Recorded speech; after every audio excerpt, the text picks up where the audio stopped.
Hello everyone and welcome. In this video we're going to be having a walkthrough in May-June 2017, variant 1 of paper 1, 9700 AS Biology. Now, if you have any questions that you'd like to ask, general questions, feel free to leave those in the comments, whether they are for AS or A2 biology. Also, if you have found any new resources that you'd like to share with your friends, make sure to leave them down in the comments. This would also benefit a whole lot of the people that are on this channel. Now we're going to get started. Number 1. What definition of magnification of a drawing of a leaf is correct? The actual size of the object multiplied by magnification of the microscope.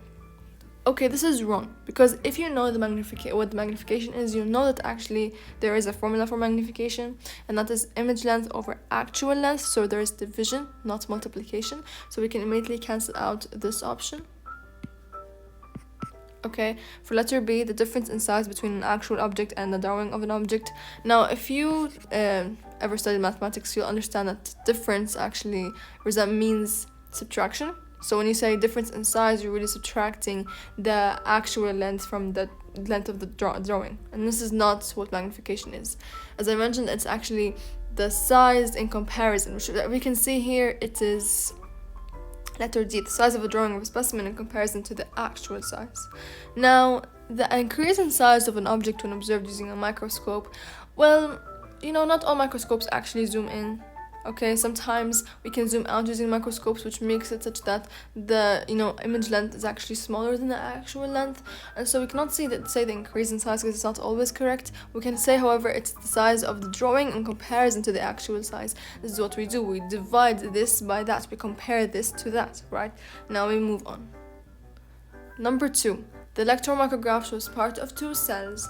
Which labeled features identifies these cells as eukaryotic? Now, eukaryotic, we can see the chloroplast does, which is W. W is the chloroplast. X is the cell wall. And this is 2, I think, plant cells, because we can see the chloroplast, we can see the cellulose cell wall. Now, the cell wall, however, does not identify them as eukaryotic, because actually prokaryotes have a cell wall made of peptidoglycan, and they're not eukaryotic. So we can cancel this out. For Y, let's see what Y is. It's a cell cytoplasm. Also, prokaryotes have cell cytoplasm, so it's W only. Now, what will identify any cell as eukaryotic? The fact that it has a nucleus and any double membranes that are present, plus ATS ribosomes. But because you cannot see any ATS ribosomes and they haven't labeled the nucleus, we can just immediately say W only. Plant cells are fixed, stained, and viewed using a student microscope. The light source was natural light. What would be clearly visible at times 400 magnification? So we're using a light microscope times 400 magnification. We'll be able to see the cristae of mitochondria. So the cristae of mitochondria are actually the inner foldings of the mitochondria, because if you know the structure, you know basically that it's double membraned organelle, and that this inner membrane is highly folded, and these folds are called cristae. Okay, and cristae, they're 7 nanometers in length. Okay, I don't think that you'll be able to see the cristae. Okay, I would assume that you'll be able to do that, because as we said, this is times 400 magnification using a light microscope with a resolution of maximum 200 nanometers. 200 nanometers is not something, when you use a microscope, you want the resolution to be so small to the point that even the smallest thing, like for example, the length of the cell membrane, can be visualized. Like with the electron microscope with a resolution of 0.5 nanometers, it's so tiny that, okay, you can see objects with a difference between, like 2 points with a difference in distance 7 nanometers. It's totally fine. However, you cannot do that using a light microscope, so we can cancel that out. A granule of chloroplasts, they're basically the stacks of thylakoids, and it are actually just these membranes that form these stacks. And can you say membrane? Again, we established that with cristae. No. Nucleoli are actually 3 micrometers in diameter, which is, I think, pretty good, and you're able to see them, especially since they are highly pigmented, and you usually see them as these dark circles inside a nucleus. And so yes, I would assume to be able to see those. However, ribosomes, no, because they're 70S, whether ATS, they're both very tiny. ATS ribosomes are 22 nanometers in diameter, 70S ribosomes are 18 nanometers in diameter. They're very tiny. You cannot observe those with a microscope of a resolution maximum 200 nanometers if you're working with purple light. Now, question number 4. What lengths are equivalent to one micrometer? I would use. Okay, so 1 micrometer is not 1000 millimeters, actually, it's 0.001 millimeter. Okay, this is wrong. And also, it's equal to 1000 nanometers. How do I know that? Because we know that the micrometer is larger than a nanometer, however, it's smaller than the millimeter. Okay, so basically, 1 millimeter would be 1000 micrometers. So we can do cross multiplication here. If 1 millimeter is 1000 micrometers, then how many millimeters will form 1 micrometer? And that will be 0.001 millimeter. Same thing when you know the difference between the micrometer and the nanometer, because 1 micrometer is actually 1000 nanometers. So how many micrometers will form 1 nanometer? That will be 0.001 micrometers. And however, here they asked you, so as I mentioned, this is what we wanted here. And so it says 3 and 6, which is letter D. Some secretory cells synthesize and release glycoproteins. What is the correct order of the sequence of events as they occur in secretory cells? Okay, let's figure them out in our heads. Firstly, we know that in order for us to release glycoproteins, we need to form proteins and combine them with carbohydrates. And so, firstly, there has to be synthesis of proteins, and these proteins are going to be synthesized at the ribosomes, and then these proteins are going to go to the Golgi apparatus, through some vesicle. And then they're going to bind with the Golgi apparatus, where there's going to be modification of the polypeptide chain, and there will be maybe sometimes there's addition of there'll be combining with carbohydrates to form glycoproteins. And so this is how it's supposed to happen. And then there's going to be a vesicle that's going to be released from the Golgi apparatus, that's going to move across the cytoplasm, and then it's going to bind with the cell surface membrane and release its stuff by exocytosis. So let's see what we have here in order. So we have one exocytosis, which we said last, so I would suppose this is supposed to be the last step, so I would consider it to be the last one. And okay, so I'd say 1 is supposed to be the last one, so we have 2 options for this. We also have product accumulates in secretory vesicle. Okay, I think this is also when we're in the Golgi apparatus, where as I mentioned, the protein comes in a vesicle, and then inside it's going to be modified, combined with the carbohydrate, and then it's going to be released in a secretory vesicle. And then mRNA binds to ribosomes. This is part of translation, which is part of protein synthesis, which I think is naturally going to happen before the synthesis of the glycoprotein, which is step number 4. So I would say 3 is the first step, which is protein synthesis, and then 4 is going to be where we're inside the Golgi apparatus and the glycoprotein is forming, after which that's going to be released in a secretory vesicle, step number 2. And then there will be exocytosis, which is the last step, which means that we have to choose. A scientist carried out an experiment to separate the organelles in an animal cell by mass.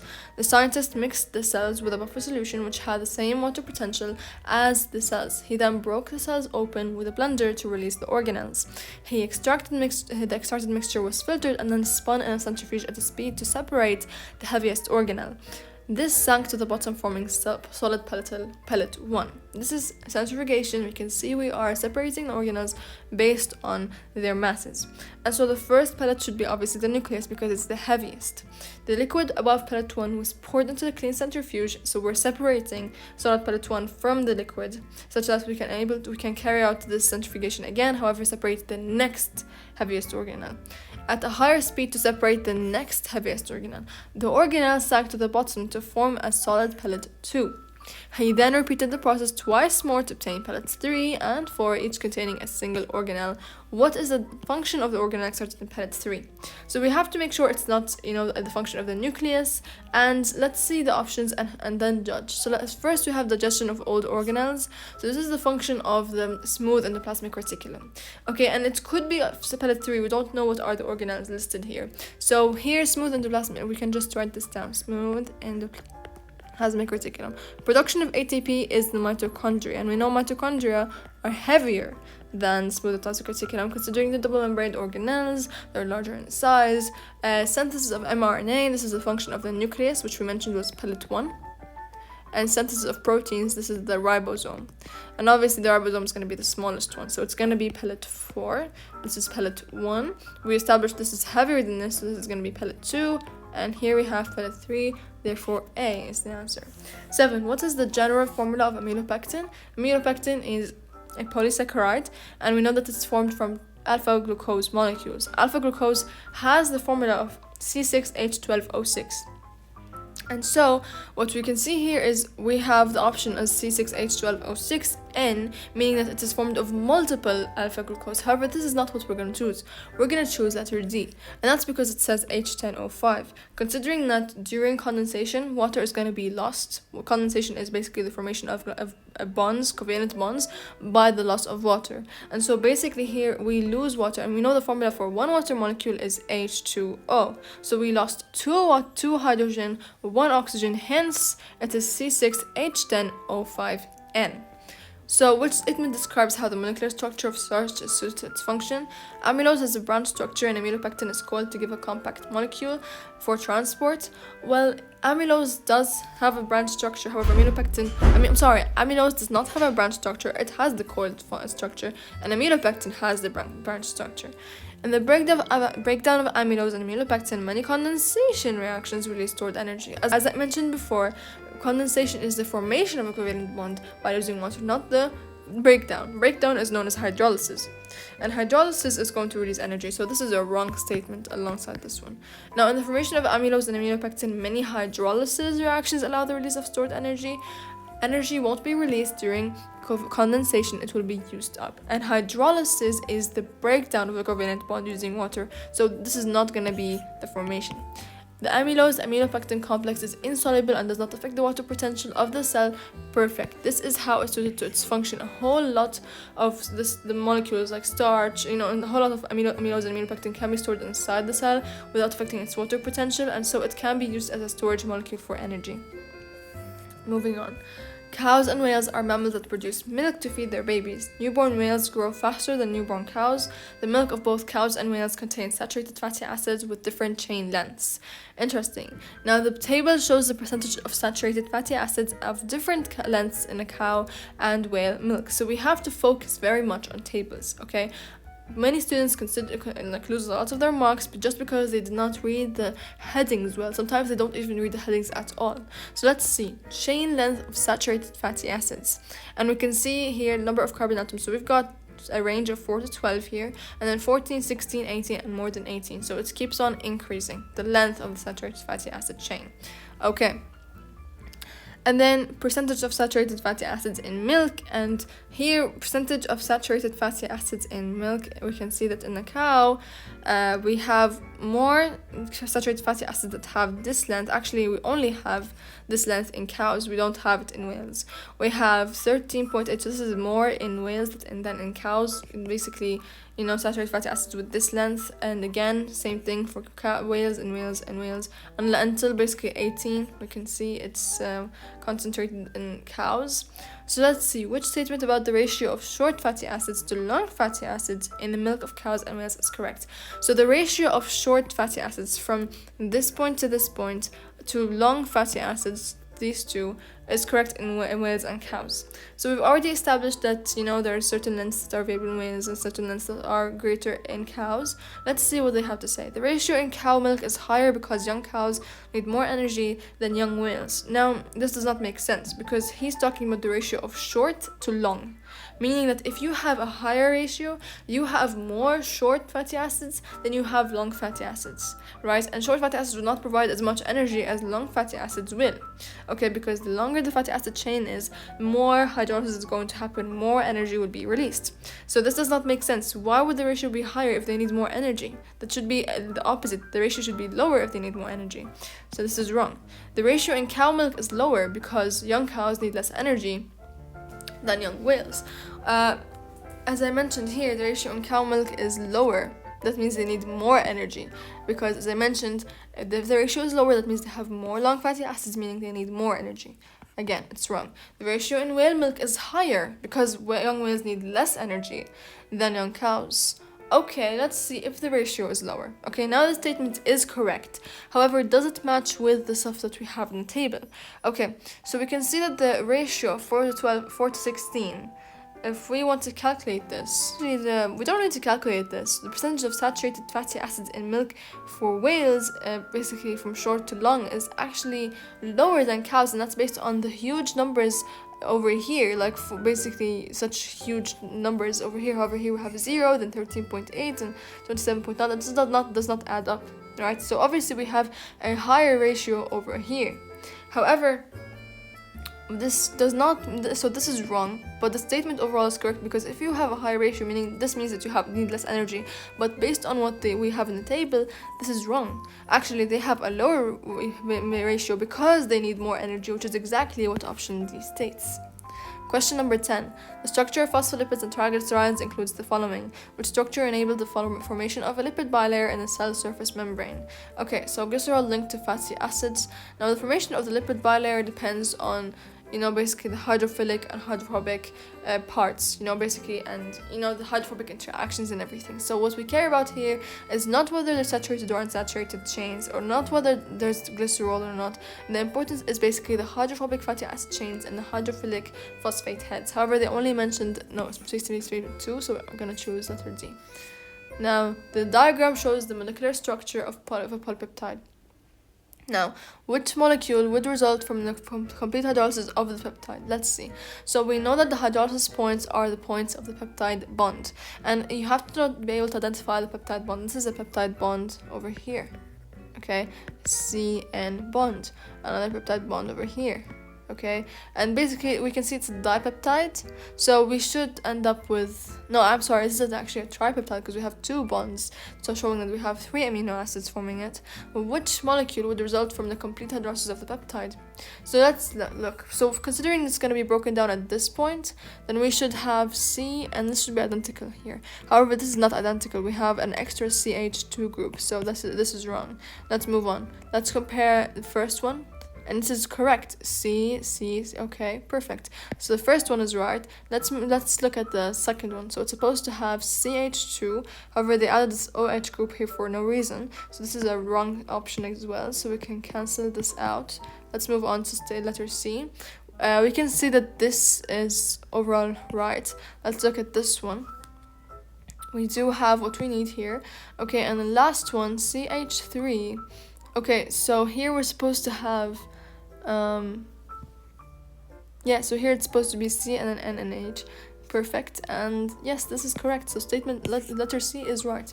Okay, moving on. The diagram shows a hemoglobin molecule. We have a beta-globin chain. Okay, we have all the labels we need. Which row identifies the different parts of the molecule? So first off, this shape over here, the helical shape, this is the alpha helix structure, secondary protein structure. So let's look at, this is number 2 is alpha helix. Okay, so number 2, okay, it's either we choose hydrophobic amino acids or beta plate sheets. We can see they're not beta plate sheets because beta plate sheets are structures like this. They're like protein strands that are parallel to each other, like parts of the protein molecule that are parallel to each other. And basically, this is not number 2. So number 2 is hydrophilic amino acids, not hydrophobic, because we can see they're facing outwards. Outwards meaning they are able to face water. So in case they're in contact with water, they're not scared, they're not going to back down. What is inside of here is the, fear water, hate water, hydrophobic amino acids. So yes, this is hydrophilic. Now number 1, they're pointing to the heme groups, and heme groups are the oxygen binding sites. So this is right. Number 3, alpha helix, this is correct. Number 4, hydrophobic amino acids, we can see they're onto the inside, so this is right. So this is letter B. Number 13, bacterial cells divide by a process called binary fission. Which macromolecules must be synthesized for binary fission? So must be synthesized to membrane proteins and RNA, DNA and peptidoglycan, enzymes and cellulose. Obviously cellulose is wrong. Okay, we have DNA and peptidoglycan, cell membrane proteins and RNA. 1 and 2 only. A student carried out experiments to investigate the effect of enzyme concentration on the rate of hydrolysis breakdown of a protein in milk. When the enzyme and milk were mixed, the protein was hydrolyzed and the mixture changed from cloudy to clear. Interesting. Now, the students investigated 5 different enzyme concentrations and recorded the time taken to reach the endpoint, which is the time taken for the mixture to turn from cloudy to clear. What is an appropriate control for this investigation? If basically we carried out an investigation where we just put the protein into the milk and there is no enzyme. So carrying out further experiment where the enzyme solution is replaced with water, perfect, okay. Carrying out experiment in thermostatically controlled water bath at 35 degrees Celsius. Now this is actually a control variable, not a control experiment for the overall investigation. A control variable is basically regulating. A control variable is like regulating the temperature, regulating the concentration of milk, for example, concentration of protein, okay, in the milk. This is but here, of course, we're like looking at for example, the different variable here is the enzyme concentration. However, we want to regulate the different things that are available, like the volume of the milk solution and so on. So this is a control variable, not a control experiment. Performing 3 repeat experiments for each of 5 enzyme concentrations. Again, this is not a control for the experiment, it just improves the overall reliability of the experiment results. Using the same volume of the enzyme solution for each of the 5 experiments. This is again another control variable, which I mentioned like before. I mentioned the volume of a milk solution as the control variable. Same thing with the volume of the enzyme solution, right? So this is also wrong, so letter A is right. What determines the specificity of an enzyme? The bonding between R groups of the polypeptide? Yes. Now this is not directly, but I'm going to explain it to you. Basically, the enzyme has a specific primary protein structure for its polypeptide strands, and basically this primary protein structure determines how the R groups are going to interact with each other. And the bonding between the R groups basically is, what forms the tertiary structure. Okay, when there's basically like ionic bonds between the R groups, or let's say hydrogen bonds, this is what forms the tertiary protein structure, which basically, depending on the tertiary structure, this will form the overall shape of the enzyme. And the shape of the enzyme is what determines the specificity.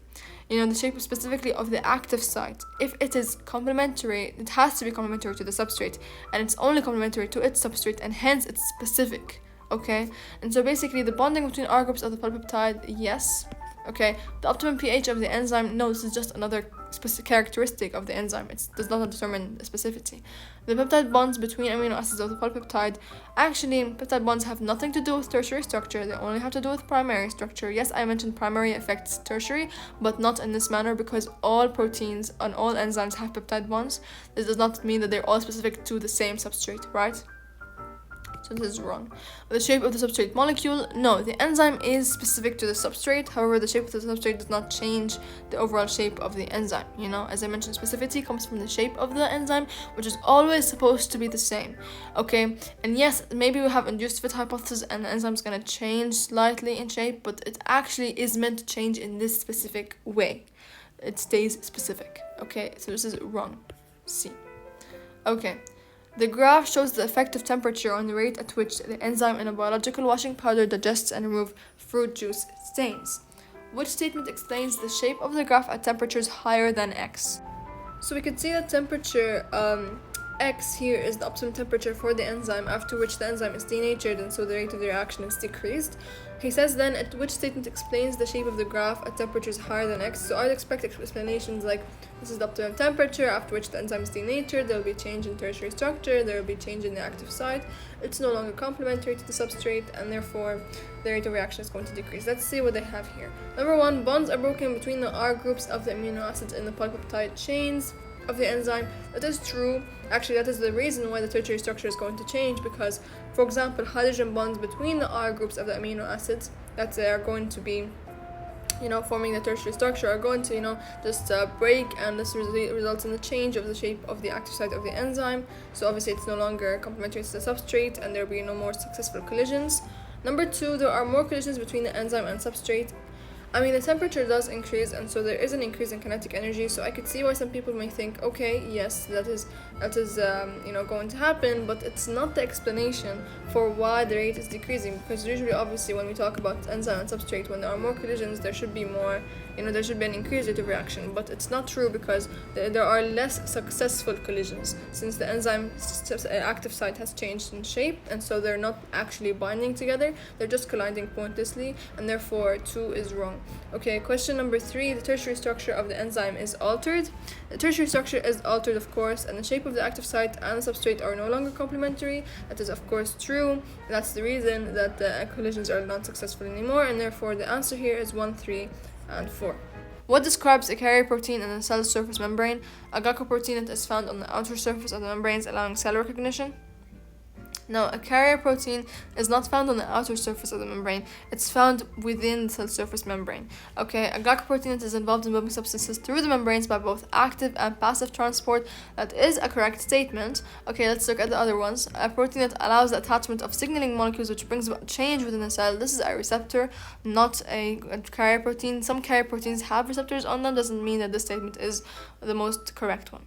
A protein that is involved in moving substances through membranes by passive transport through water-filled pores. When you see water-filled pores, immediately identify this is a channel protein, not a carrier protein, because first off, it says passive transport. This is the first clue it gives you, that is only by facilitated diffusion, not by active transport. However, carrier proteins are capable of doing both passive and active transport.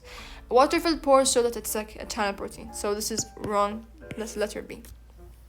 What could happen to the typical bacterium when it's placed in a surrounding which has less negative water potential than inside the cell? The bacterium has a cell wall, so it's safe from bursting. However, let's see the options. Again, let's first off draw this. He said less negative water potential than the inside of the cell. So that means outside is more diluted and inside is more concentrated, right? So we can see here a higher concentration. Here we have a lower concentration, meaning a higher water potential and a lower water potential inside. So water is going to move inside, right? Yes. So let's see. The bacterium will burst because the cell wall has no structural function. This is wrong. Bacterium will die since water leaves the cell by osmosis. Okay, the bacterium will die. Actually, the water will not leave the cell. It will enter the cell, and so no, it will not die. And the reason for that is does not make sense. Okay, so it's wrong. Okay, there is no change because the cell wall is impermeable to water. No, the cell wall is permeable to water and there is change. However, I don't know why they said that, okay? There will be not a net movement of water into the bacterium. Correct, okay? It's that simple. Water will move inside. There will be no bursting. And that's it, okay? By which process do hydrogen carbonate ions leave the red blood cell? They move by facilitated diffusion. Okay, so that's letter C. Okay, 20. In an experiment, fluorescent dyes were used to label proteins on the outer surface of the membrane of the cell surface membrane. Interesting. Living humans were labeled with one color of fluorescent dye, mouse cells with a different color of fluorescent dye, then a human cell and a mouse cell are then fused to form a hybrid. At first, the different fluorescent labels remain separate, but after 40 minutes, they are distributed randomly across the hybrid cell surface membrane. This obviously shows us that actually this is, a fluid. The cell surface membrane is fluid, and that things that can move, and it's not, frozen in place. What does this experiment show? Proteins are found only on the outer surface of the cell surface membrane? No, it does not show that, okay? It did not focus on it. It just told us that actually there is movement. This does not mean that they're only on the outer surface, okay? You cannot conclude that. Proteins on the outer layer of the bilayer do not penetrate the inner layer. How can you tell that? Okay, this is also wrong. Proteins move freely in the phospholipid bilayer. That is correct. The surface membranes of the two cells are bilayers. This is not something we can establish considering we're only looking at the outer surface and we already know this piece of information. So letter C is the answer. Next, the diagram shows the mitotic cell cycle during which phases DNA are replicated. Let's see. So here we have cell division, in other words, cytokinesis. So what will be here? It's mitosis, okay? Not during cell DNA is replicated during the S phase of interphase, and so mitosis does not contain interphase. Interphase is from this point up until cytokinesis. This is the first phase of interphase. It's the largest one. It's known as the first growth period, or G1. After it comes S phase, which we are looking for. After it comes the second growth period, G2. Let's move on. The electron micrograph shows part of the human chromosomes, okay? Which label is correct for each of the structures labeled W, X, and Y? Okay, so W we can see is the centromere, okay? Centriole, this is wrong. Centriole is actually, not part of the chromosomes. It's another separate organelle. Okay, X is the telomere. That is correct because it's the end of the chromatid. And Y is the entire chromatid. That is correct, so it's letter C. 23. Which statement about the behavior of chromosomes during mitosis is correct? They attach to the spindle to contain them within the nucleus. Okay. During mitosis, they attach to the spindle fibers to contain them within the nucleus. No, they actually leave the nucleus, considering the nucleus is actually going to be broken down, so it's not going to be contained within the nucleus by a spindle. Okay, this is wrong. And they condense to prevent further translation of genes.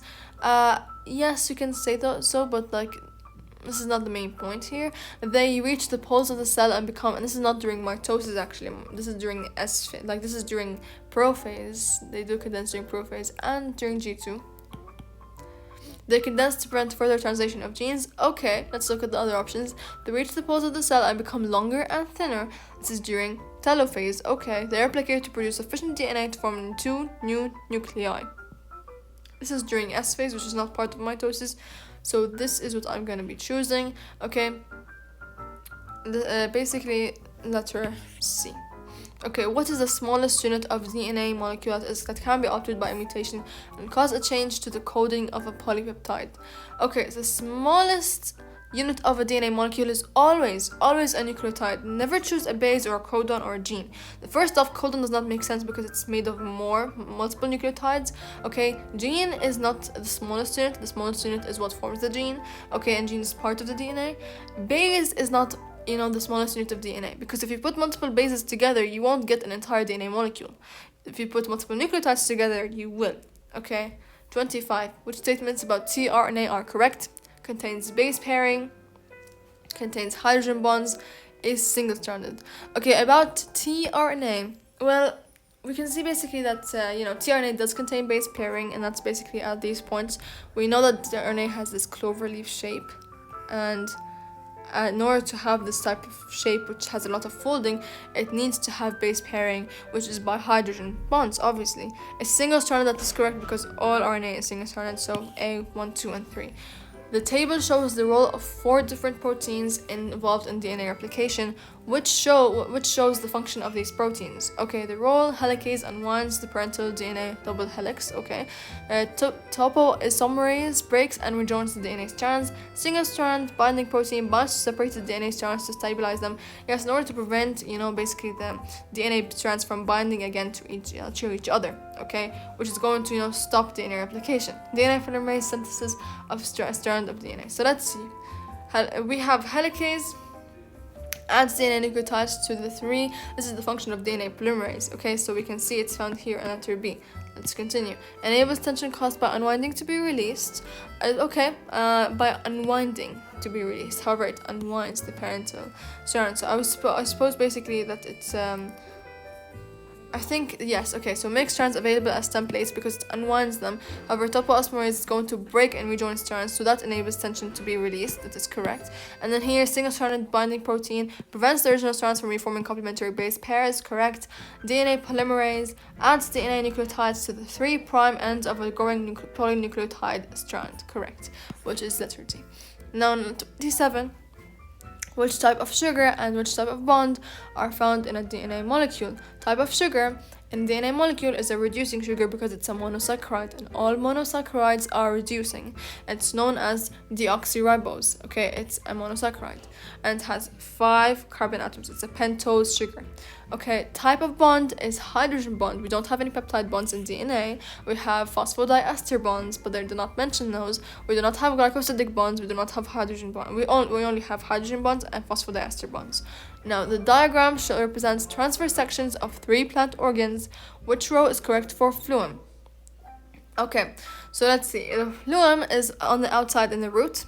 It's on the outside in the stem and on the bottom side in the leaf. So let's see. Number 2, please, followed by 3 and 6. Perfect.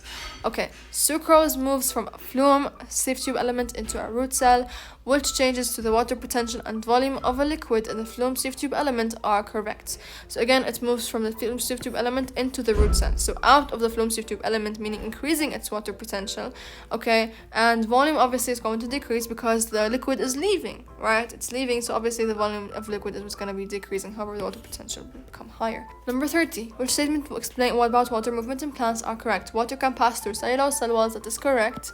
Okay, water can pass through lignified cell walls. Now, this is correct. However, we always get to get these wrong because they get to change the wording a lot. Sometimes they say lignin, sometimes they say lignified walls. In this case, in this scenario where he says lignified cell walls, yes, water can pass through those because we know that cell walls have pits. Okay, at least lignified cell walls have pits. These are basically the parts of the cell wall that are not lignified. And water can pass through those, and this is found in the xylem, right? The pits. And so, water cannot pass through suberin in cell walls. This is a correct statement. Water cannot pass through it because it's a waterproof substance. Okay, the protomicrograph is the transverse section of a leaf. which features are characteristic of xerophytes. Okay, so xerophytes, they do have a waxy cuticle, which is very thick. That is correct.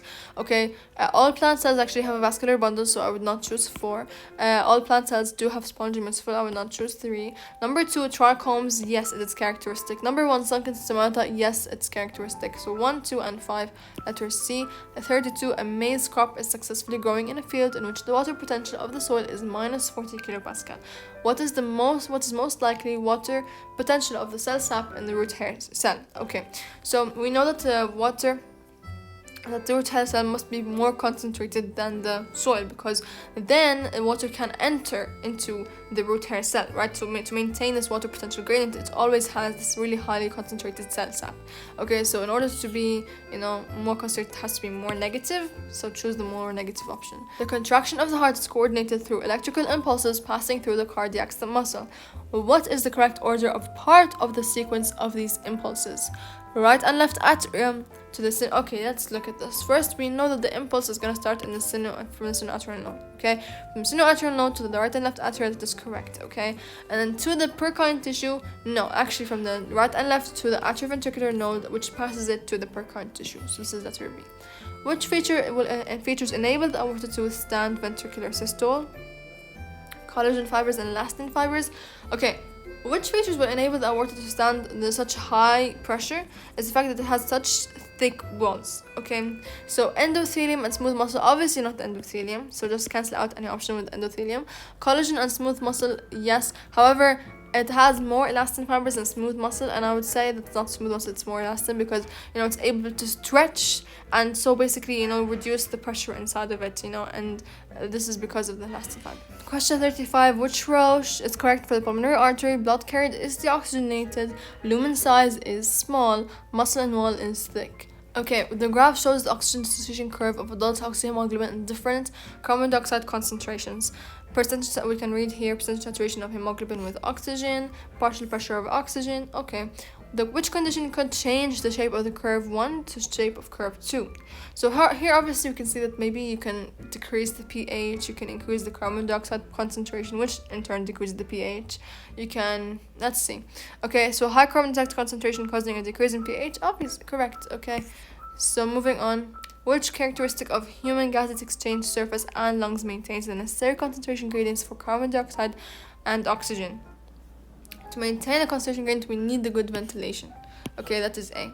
Because you're continuously getting rid of this high concentration of carbon dioxide and inhaling large concentrations of oxygen, so maintaining these concentration gradients. Okay, 38, what identifies tissues present in the trachea? So in the trachea, we have all the tissues, except if he said basically, squamous epithelium, make sure to not circle that. But alongside here, we have cilia, we have goblet cells, we have cartilage. Okay, the global mortality figures for some diseases in 2002 are shown on the table. How many millions of people died in 2002 from bacterial diseases listed in the table? Okay, so died from bacterial diseases. TB is a bacterial disease, malaria is not, measles is not, HIV is not. So percentage of all deaths, 2.7. Okay, so how many millions of people? 1.6. B. Okay. B lymphocytes and T lymphocytes are often unable to respond to antigens and pathogens that are intercellular parasites. Okay, what are the reasons for this? Because they cannot interact with them. They're intercellular, so there's antigenic concealment. Okay, the antigens are constantly mutating. That's not the reason. The antigens can destroy the lymphocytes. The lymphocytes do not encounter the antigens exactly. Okay, they do recognize them, however, they do not encounter them. Okay, this is it for May June 2017. I hope this video was useful. Please make sure to share it with anyone who might also find it useful. As I mentioned, please share any questions that you might have, any resources that you'd like to share in the comments, and good luck everyone. Bye.